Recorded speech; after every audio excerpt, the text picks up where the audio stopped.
बहिणींना 1,500 दिल्याची पोटदुखी का असा सवाल मुख्यमंत्री एकनाथ शिंदे यांनी उद्धव ठाकरे यांना उपस्थित केलाय।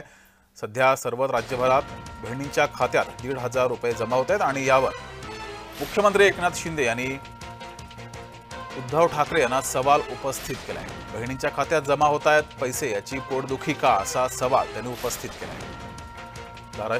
धाराशिवच्या परंडा शहरात मुख्यमंत्री लाडकी बहीण वचनपूर्ती सोहळ्यामध्ये ते बोलत होते।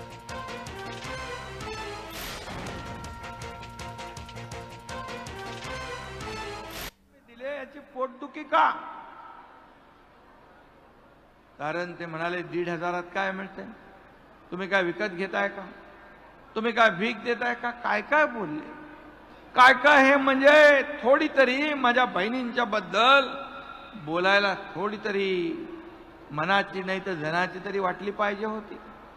अरे बाबा, सोन्याचा चमचा घेऊन जन्माला आलेले, चांदीचा खुळखुळा हातात घेऊन आलेले, पैशांच्या राशीत लोळणाऱ्यांना 1,500ची किंमत कळणार नाही, ती किंमत या माझ्या लाडक्या बहिणींना कळली आहे।